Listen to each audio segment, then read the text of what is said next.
Now, the greatest radio shows of all time. Suspense. The Shadow Node. Washington calling David Harding, counter-spy. Classic radio theater. The Great Gildersleeve. Fibber McGee and Molly. Dragnet. Gunsmoke. The Lone Ranger. Now, step back into a time machine with your host, Wyatt Cox. Good evening, friends of the Inner Sanctum. The prequel to the motion picture The Third Man, The Lives of Harry Lime, and Murder on the Riviera. This episode of The Lives of Harry Lime was originally broadcast May 23rd, 1952.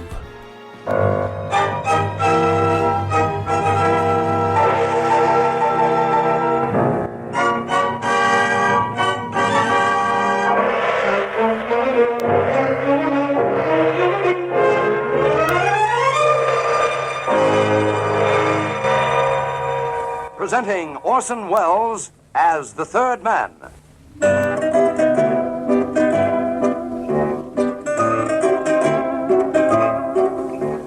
The Lives of Harry Lime. The fabulous stories of the immortal character, originally created in the story The Third Man, with zither music by Anton Karas. This little story of frustrated love and violent death just happened to happen on the Côte d'Azur. It might have happened somewhere else, but no. This little strip of Italian and French coastline called the Riviera is where it all took place. The story begins at dawn, the lovely, tender, early dawn of a summer's day in 1946. At this period of my career, I was in the cigarette business, American cigarettes. My end of it was distribution, which in France was organized out of Marseille. That's where I was bound on this particular morning. I had a full truckload of the four leading brands disguised in cans of powdered milk, and I'd crossed the border, never mind how, while it was still dark. And by 6 o'clock, I'd passed through Monte Carlo. I think I was somewhere just outside of Villefranche when I saw her. She was young, red-headed. She was standing behind a big limousine trying to push it, and she was wearing an evening dress. I slowed up. She seemed to be having trouble. The car wasn't budging. She was a very beautiful girl, so I stopped, got out of the truck. I could see she was frightened. I went over to the car she'd been trying to push. There was a man sitting inside. I could see he was wearing a dinner jacket. He had on black horn-rimmed glasses, and he was bald, none of which would have been very interesting, except that he was also dead. Well, that's how it began. Well, I went back to my truck and turned it around. Don't ask me why, I'm just telling you what I did. I moved the truck up behind the car. She was still standing there in the road looking at me. Hey, you! You're stupid, aren't you? She didn't answer me. Well, you must be stupid. Don't you know enough to take off the brake? All at once she understood, ran back up the road to the car, opened the door, and released the brake. Before I knew it, the car was teetering over the edge of the road. Then, with a lurch, it slipped down the embankment into the sea. She just stood there, looking at me. Well, what are you going to do now? I don't know. Where are you going? I don't know. Well, you can't just stand there. The day's starting. People are waking up. There's going to be traffic. Come here. What do you want? Well, suppose I give you a lift. You'll be a good girl if I do. Remember, I've got the gun. What's your name? Danielle. People call me Danny. Well, I'll call you stupid. Come on, get in and close the door, stupid. Better be on our way. Thank you. What's your name? Harry. Know where I'm taking you? Police? I live in Nice, stupid. This is 10 kilometers away from here. We're going home.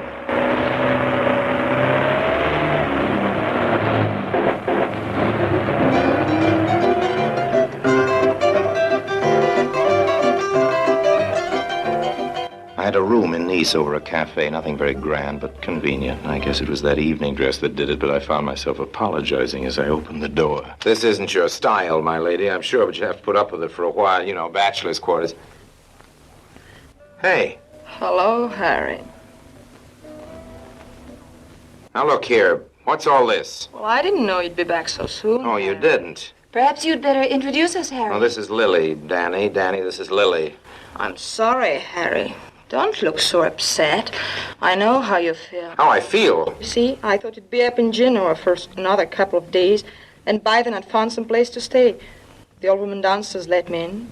Come on. Get your things on now and go. Go where? It's a nice day. Go take a swim. Well, I don't have a bathing suit. Here, What's that? 2,000 francs. Why are you giving it to me? Go out and buy yourself a bathing suit. Goodbye. There's something I've got to explain. All right, start talking, but make it fast. Remember what I told you before. Make it good. Well, the first thing is I've got to get to Paris. Well, if you think I'm going to drive you there in the truck. No, of course not. Here. What am I supposed to do with that? It's the key to my room in the hotel. What about it? Well, I can't spend the rest of my life in an evening dress, can I? Besides, I've got to have my passport. Going to try to get out of the country, is that it? Paris first. I told you. That's where the money is. Then we'll see. Well, then what do you mean, we? That's up to you. So I'm supposed to check you out of the hotel, is that it? We'll just put a few things in a bag. You know, things I can wear in the day. Oh, and remember the passport. It's in the drawer by the bed. Is that what you wanted to tell me? Why, yes. I thought maybe you were going to do some explaining. Explain. Yes, there was a body in that car. Didn't you notice? Oh, you don't think I killed him, do you?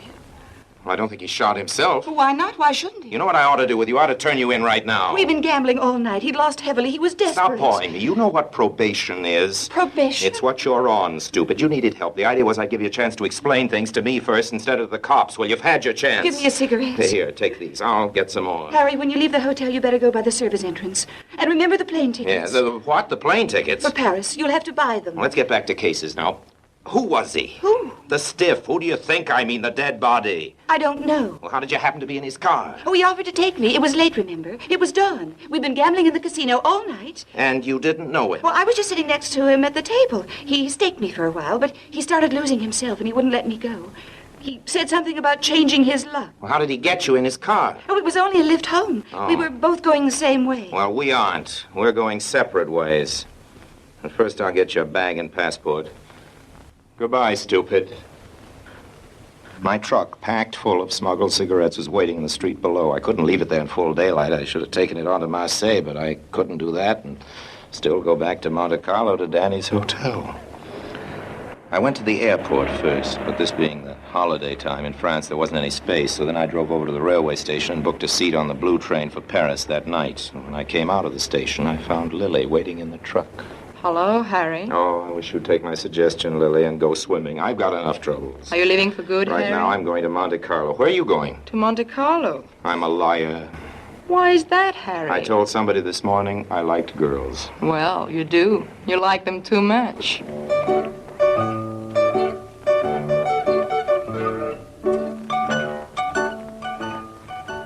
Lily was a nice kid, but she wasn't making life any easier for me that day. I tried to talk her out of tagging along with me, but it wasn't any use. Lily, will you please tell me just why you're taking this long ride to Monte Carlo? I was just going to ask you the same question. All right, I'll answer it, because somebody's in trouble. Oh, what did she do? You keep jumping to conclusions. Why are you so sure that she did something? I said she was in trouble. That's how you get into trouble, isn't it? By doing things. Well, not necessarily. Look at you. I am not in trouble, Harry, unless you want me to be. Well, you lost your job. That's trouble enough. You didn't do anything. They just fired you. Well, I threw a gin face at a man and hit him with it. Glass and all? Glass and all. I guess that's doing something. I guess so. Well, now what? You mean about me? Yeah. Well, it's nothing working in those cheap little clouds. Gonna try for something better? You've seen my act, Harry. The dance of the sacred flame. Yes. Lousy, isn't it? Pretty lousy. Well, it isn't going to get very much better. To be a dancer, I figure a girl ought to be able to dance. Not with your equipment, honey. You like me, Harry? You mean, do I like the way you look? Well, do you? Well, I like the way you look, but you're wasting your time, honey, if you're thinking of marriage or anything like that. I'm not the type. Oh, yes, you're the type. You're just not in the mood. What's wrong with that girl? Why are you hiding her? If I tell you, I wonder, would you help? I'd help you. No, I guess not. No, you wouldn't help her. Well, why should I? And come to that, why should you? Well, I get a funny reaction when people are in trouble, Lily. I guess because I've been in so much trouble myself, but I never changed. I have to help them first before I ask any questions. Besides, I don't like policemen. What have the police got to do with it? Nothing, I was just talking. Look, if a bird flew in your window, what would you do? I'd be scared. Why? Because I'm superstitious. When a bird comes into the house, it means death. Okay, let's forget birds. Are you superstitious about mice? What are you trying to say? I'm trying to explain a point of view. Now tell me this. Have you ever let a mouse out of a trap? You mean Mouse in an Evening Dress by Jacques Fat? All right now, Lily, I'm leaving you here. Wait for me if you want to. This is the service entrance to the hotel. What if it is? Well, they'd stop me at the front. Here, hold my coat. And just what do I do with it? Just hold it and wait. I'm going to be an electrician or a plumber. I haven't decided which. In shirt sleeves, I've got a better chance of getting up to a hotel room without anybody stopping me. Yes, but... You wanted to help, didn't you? I went into the hotel. In my hurry, I forgot that in that coat I'd given Lily, there was the gun. Not my gun, the one that fell out of the car of the dead man. Don't know why I didn't think of it, but then I don't know what I was thinking of that whole day. 407 was the number of the key. I went up there as quietly as I could, let myself in. And on a drawer by the bed, I found Danny's passport. It identified her as Madame Danielle Savage. I put the passport in my pocket, opened up the smallest of her bags, and started hurriedly throwing some things into it. In the closet, I found a tailored suit. I picked out some shoes, thought it would match, threw the whole thing into the bag. I figured she'd need something from the dressing table, makeup, things like that. And that's when I noticed the leather folder, one of those things for photographs. It had slipped to the floor, and it opened. I looked down at it. There were two pictures, each showing Danny and a man, the same man. In one pose, they were in ski togs, and in the other, in bathing suits. He was bald with heavy black horn-rimmed glasses, and I recognized him.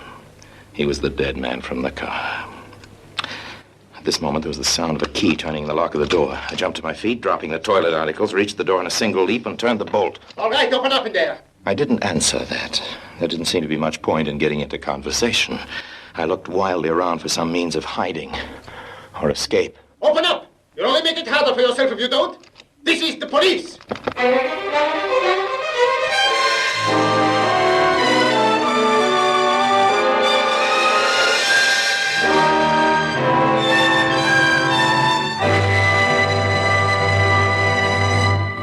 Well, Harry knows the police well, although not on the good side.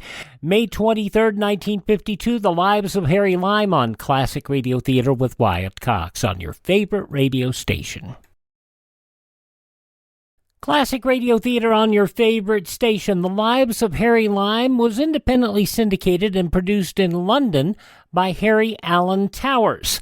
And the show aired on Mutual and a number of independent radio stations. It was a delightful show, although the only person we know that appeared in the show is Orson Welles. The Lives of Harry Lime, May 23rd, 1952, on Classic Radio Theater with Wyatt Cox.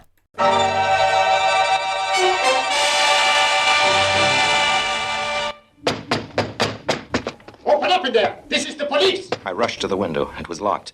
I kicked it open. There was a balcony on the floor below. It was quite a drop.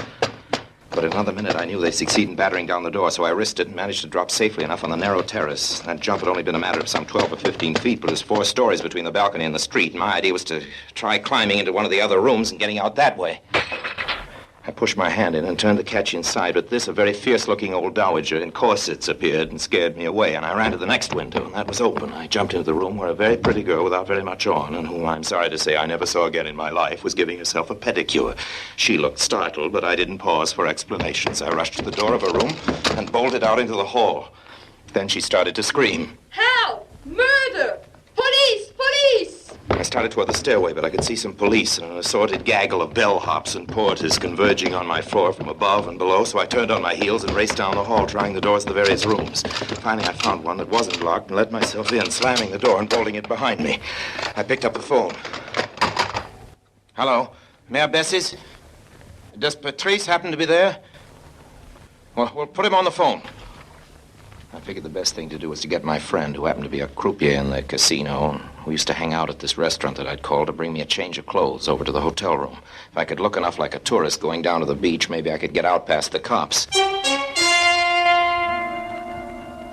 Well, Patrice, the croupier, was a real friend. He arrived with sunglasses, a jersey pullover, a beach robe, and a low-comedy blue canvas hat. And in that outfit, I managed to ride down in the elevator without attracting overmuch attention. At the side of the hotel, however, I found a gang of cops gathered by my truck. They were unloading the cans of powdered milk and prying them open. So that was goodbye to the truck, goodbye to a very expensive shipment of smuggled cigarettes, and maybe also goodbye to Harry Lime. As casually as possible, I strolled around to the front and ordered a cab. Lily was nowhere in sight. That was something to be grateful for. 40 minutes later, I was back home in Nice. Not, I can assure you, in a very cheerful frame of mind. For one thing, the door of my room was locked. And for another, my croupier friend, Patrice, had told me that some sportsman spearing underwater for fish had come on the car. The bald man had been found and identified. His name was Victor Savage. Yes? Okay, stupid, let me in. Oh, it's you. Better let me in, Mrs. Savage. Oh. It's not much of a welcome. Hey, what are you doing? Thank you, Harry. That was nice. What do you dress like that for, Harry? Well, What have you been doing all this time?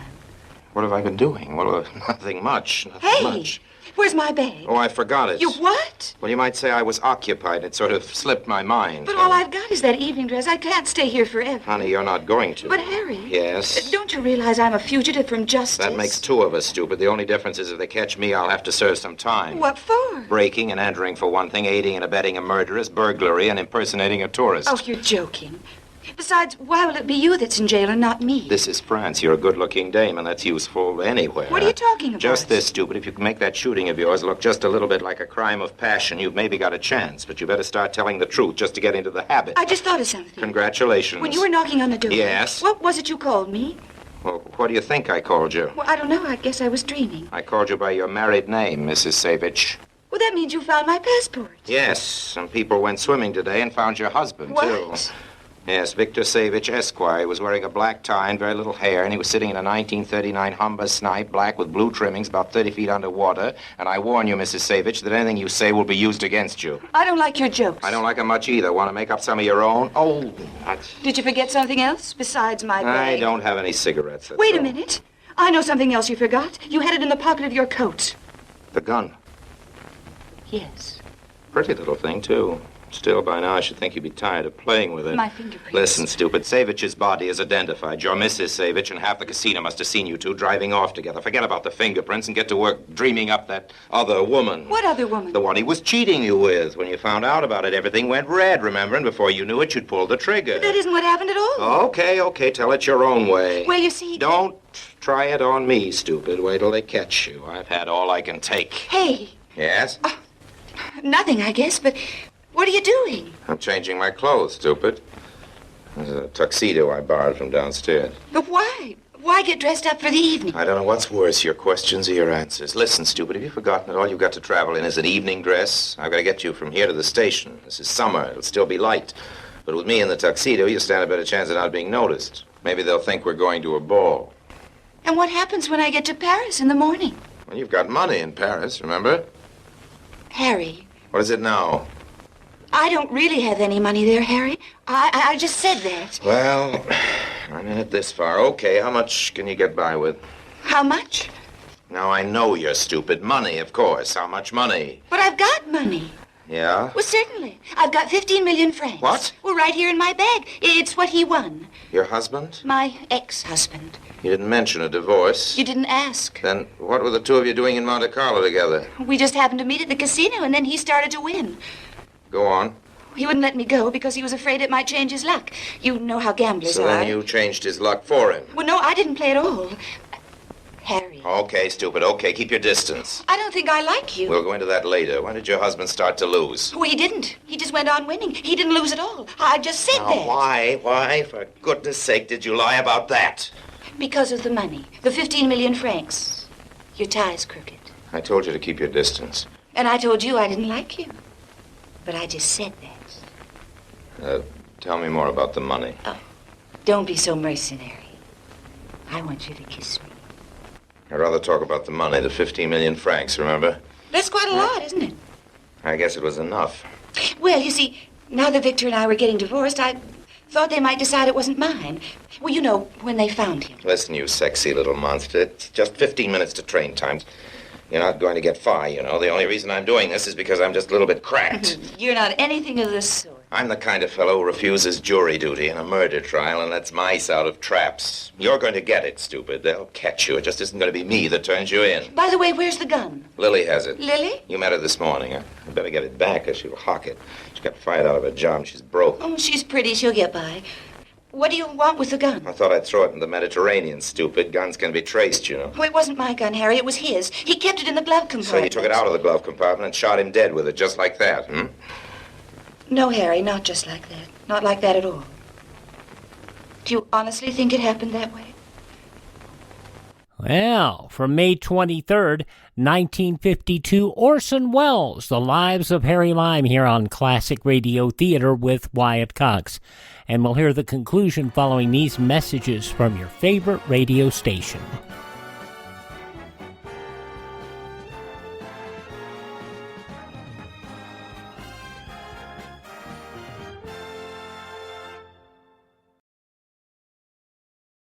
Just going to take a minute here to tell you about the big savings going on now, the clearance sale at mypillow.com. And you know, I've talked about how in my office I have a pair of my slippers, and they're really comfortable, and they're on clearance right now. The mypillow.com slippers, $25 a pair, limit 10. And I would buy 3 or 4 more pairs. Unfortunately, they're out of my size. They also have sheets, pillowcases, clothing items, all on special right now.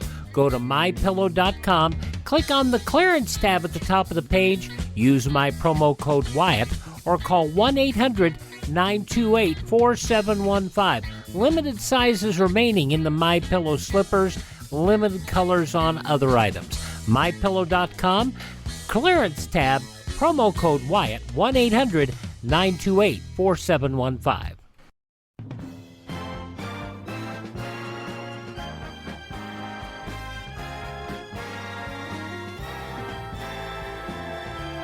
Thanks for tuning in to Classic Radio Theater with Wyatt Cox. Bob Bailey is yours truly, Johnny Dollar, straight ahead.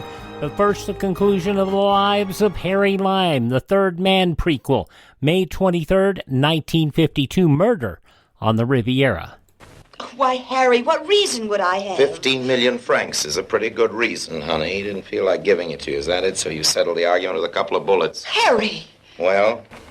If that's what you really think, well, I guess there isn't any point in our talking about it anymore. No, honey, I guess there isn't. Take your money and let's get out of here.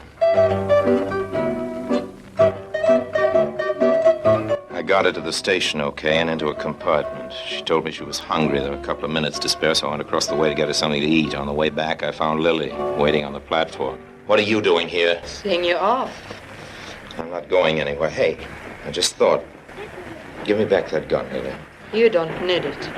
I don't need it. I don't even want it, but neither do you, and you're better off without it. Come on, give it. Harry, Yes? why are you going back to her now? Can't you leave her alone? Got a ticket. Is that all? You sure? No, I'm not sure. I just wish... What? Well, I wish I had a better idea of what she's really like. Shall I tell you? No, you wouldn't believe me. Here's the gun. You decide to go to Paris, Harry. Send me a postcard.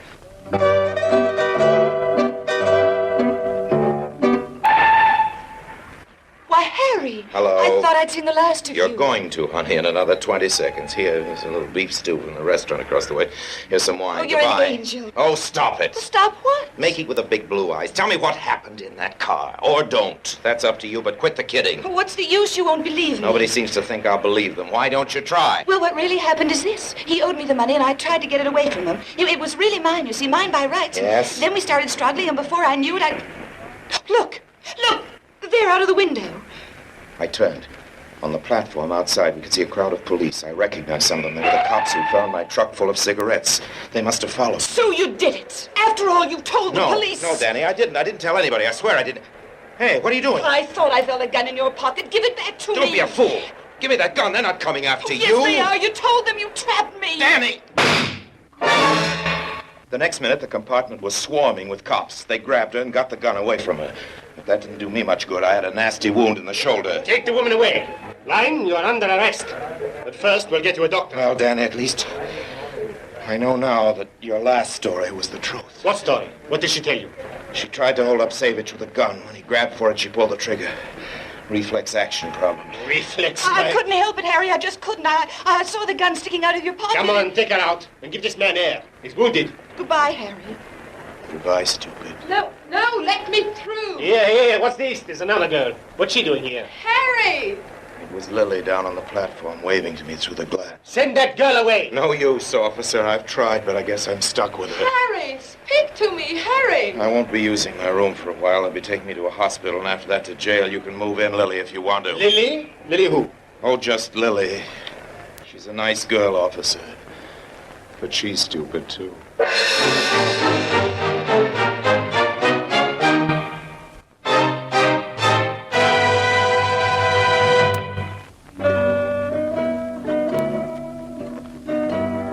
So here I am, in the hospital.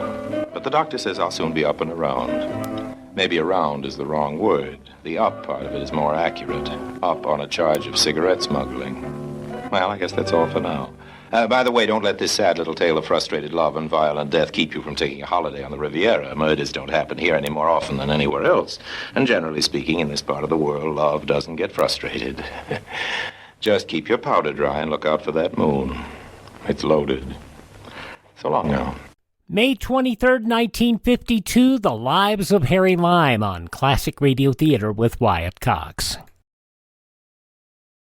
Now on Classic Radio Theater with Wyatt Cox, let's find out the latest goings-on. Part 3 of the 5-part yours truly Johnny Dollar story, The Tears of Night Matter. This episode originally broadcast May 23rd, 1956. From Hollywood, it's time now for Johnny Dollar. I'll take that white guy. This is Frankie Scanlon. Yeah, I'll tell him. What was that you yelled on the phone? You heard it. I heard you say Johnny Dollar. I told you a long time back I wasn't Hillary Fuchs. You told me a lot of things. If I'm going to see Costigan, trot him out. Just open the door and walk right in. I'm right behind you, see? Hello, Sam. Johnny Dollar. What's he doing here, Frankie? You mean this isn't Fuchs? Get out of here! Get out of here before I throw something at you! You heard the man, Frankie. Blow. No, sit down, Johnny. I won't bother shaking hands. You tried to put me in jail the last time we met.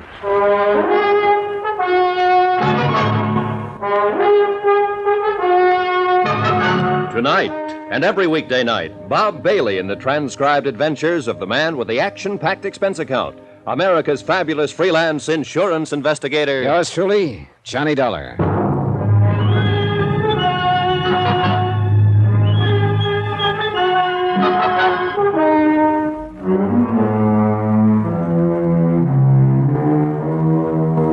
Expense account submitted by Special Investigator Johnny Dollar.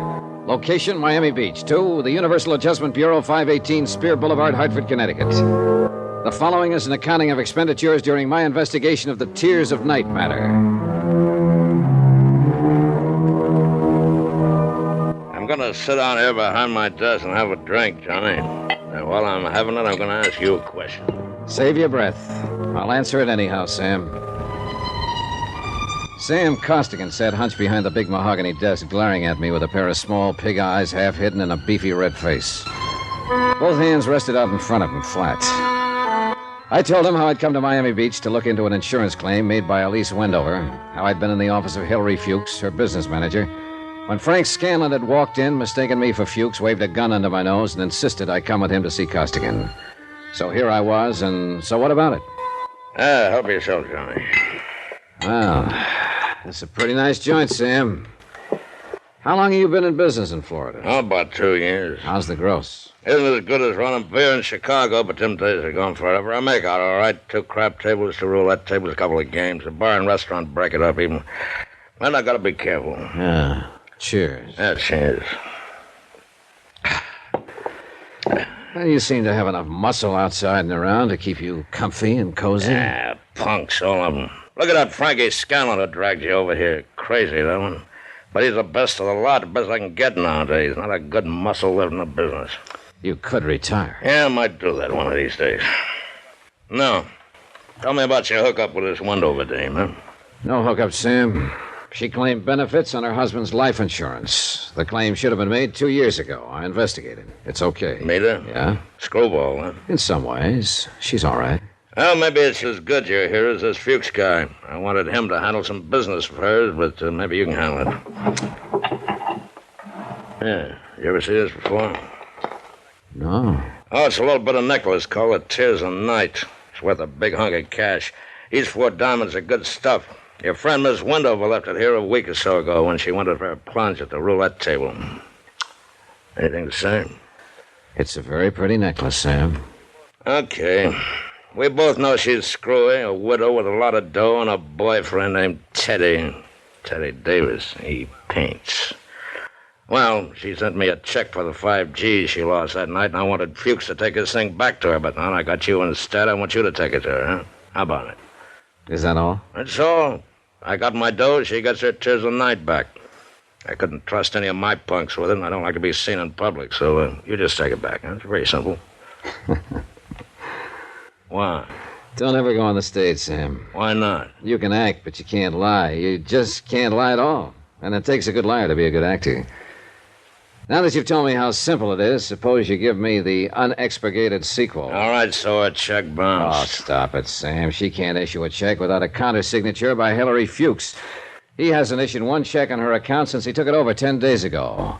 So if this thing is hers, explain it all to me, will you? The way it is. I want another drink.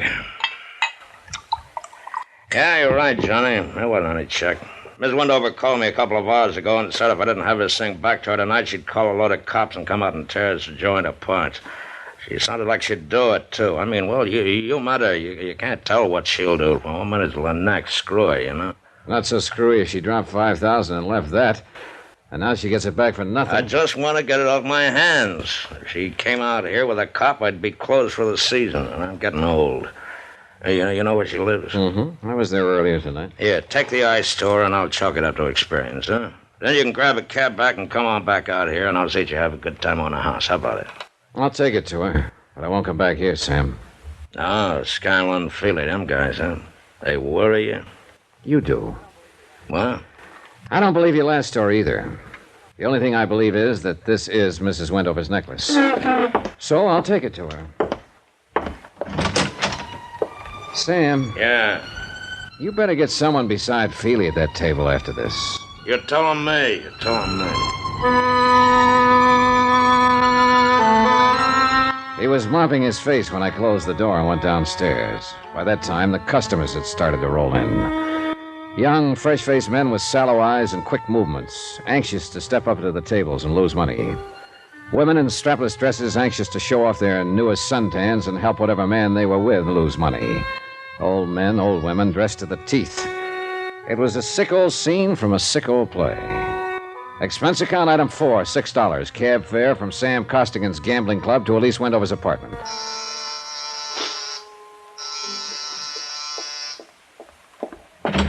Oh, Teddy, I thought you'd never get here. The performance begins at 10 o'clock, and you know how the traffic is, and if we're going to have a bite to eat. You aren't Teddy at all, are you? I'm afraid not, Mrs. Wendover. Where's Teddy? I don't know. Oh. What are you looking at? Your throat. Really, Mr. Dollar. Johnny Dollar. I met you in Hillary Fuchs' office. We talked here later on. Remember? Of course I remember. Well, really, Mr. Dollar, I'm only waiting for Teddy to come by so we can make the first show at the plaza. I better telephone him, don't you think? Yes, you do that. Good night, Mr. Dollar. The white ermine cape she was wearing and the black strapless thing needed a final touch. She had it. A diamond necklace. In fact, the Tears of Night, the one I had in my pocket, was hanging around her lovely neck. Downstairs in the good light of the lobby, I snapped open the necklace case. Mortuous, it read, House of Jewelry. A gloomy word with a gloomy address. The sign on the window of the House of Mortuous gave a phone number in case of emergency. Item 6, 10 cents, one phone call about my emergency. I made it vague to Mr. Mortuous that thousands of people might die before 6 o'clock in the morning unless I could talk to someone about a piece of jewelry. It went over. Item 7, 50 cents, cab fare to the Sandy Beach Hotel on the less expensive side of Miami Beach. You find me a bit indisposed, Mr. Dollar, but on the phone you said it was a matter of jewelry. Therefore, Hannibal Mortuus is at your service. Now then, sir, what is so urgent? I came to ask you about a diamond necklace. I found your name stamped on the inside of the case. House of Mortuus, a most respected name in diamonds as well as all the lapidary arts. Most respected. Fine jewels and the name Mortuus are... Oh, I do beg your pardon. Continue, Mr. Dollar. I want you to take a look at this. And how, sir, do you come in possession of the Tears of Night? A man named Sam Costigan, who runs a gambling club, asked me to deliver it to a lady named Elise Wendover. Do you know her? A lovely body propelled by a ridiculous mind. This matter you have just described bears me out. For shame, such conduct. A gambling house, the Tears of Night a pawn. Blech. Then this is the real thing. It isn't phony. Mr. Dollar, I'm a gemologist. The House of Mortuus. Of course it's real. Take a good look. When an artist creates a dazzling thing of beauty such as this, would he be so unlikely as to forget the time, the patience, the agony of his creation, eh? See here, look here, under the light.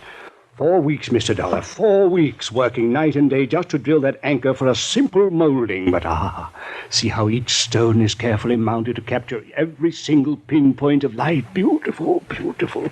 An incomparable masterpiece. For the money. Well, I'm just curious, Mr. Mortuus. How much money? About $10,000 on the wholesale market. What did Noah Wendover pay for it? $25,000. I saw another one just like it tonight. Ridiculous. The finest workman at best would only create a crude resemblance. This kind of artistry demands an artist, Mr. Dollar. And I am that artist. But it could get by, a copy of it. To the unpracticed eye, to the layman perhaps, yes. Latet in anguis herba. Latin. Yeah, well, all I know is agricola. A snake in the grass, eh? Something wrong? Yeah, mildly put. Something wrong, yes. Well, how much do I owe you for your time, Mr. Mortuus? Oh, nothing. It was my pleasure. You know, glancing at that again reassures me of the value and dignity of my work. Anywhere it is magnificent. But I dawdle. You say something is wrong. What? Mrs. Wendover, you say you met her. Several times. She ever mentioned anything to you about a curse? Curse? No, I can't say that she did. May I ask you a question? Yeah, sure. Are you a friend of hers? In a way. Off and on. I know what you mean. One is never quite certain with Mrs. Wendover whether one will be recognized or not, is one? Well, it's late. Yeah, well, I'm just leaving. No, you misread me, sir. I wasn't speaking of my own comfort. I noticed the fog has come in. It is dark outside. This is a lonely area. That is a valuable object. Are you armed? No. If you are at all concerned for the safety of that piece, I have a small safe in my rooms. You may have the key if you'd care to leave it overnight. I'll take it with me. Yeah. Just as well, probably. Suggestion only. You leave satisfied, I trust, Mr. Dollar? Oh, yes. Thank you, Mr. Mortuus. My pleasure, Mr. Dollar. Remember, omnia mortuus bonum vocal est. All speak well in mortuus. A pun, sir, a pun. Good evening. Downstairs in the dismal lobby of the Sandy Beach Hotel, I looked out beyond the dirty glass windows to discover that the fog had indeed come in and surrounded the area with a choking darkness. The concern of Mr. Mortuus for his artistic creation told me to bang on the night bell and ask the night clerk for some wrapping paper and 50 cents worth of stamps. Expense account item 8. Item 9, phone call for a cab. Just before it arrived, I dropped the Tears of Night addressed to myself at my hotel in the lobby mailbox. I don't think the two hoodlums waiting outside saw me do it. I didn't think they saw me at all. But they followed my cab when it took me back to my hotel.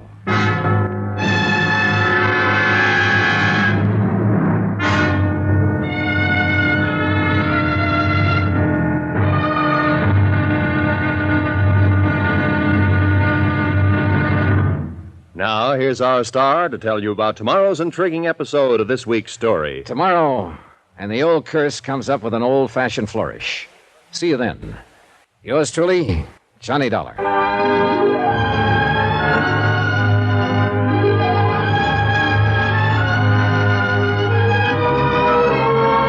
Yours truly, Johnny Dollar, starring Bob Bailey, is transcribed in Hollywood. Written by John Dawson, it is produced and directed by Jack Johnstone.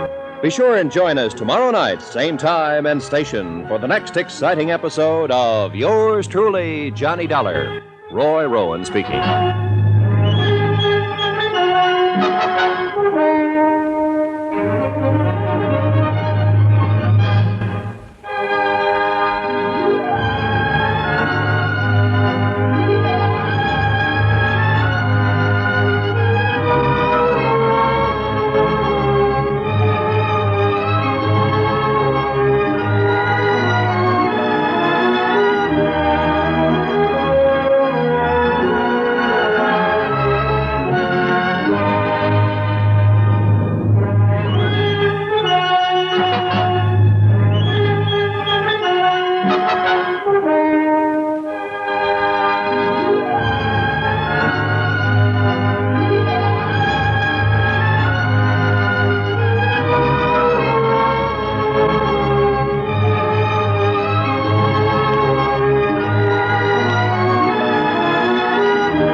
May 23rd, 1956, yours truly, Johnny Dollar, here on Classic Radio Theater with Wyatt Cox. A confusing story, wouldn't you say?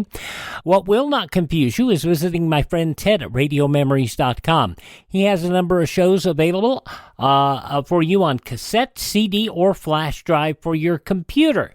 And very few places sell cassettes anymore. So if you're a cassette person, you can contact Ted. RadioMemories.com.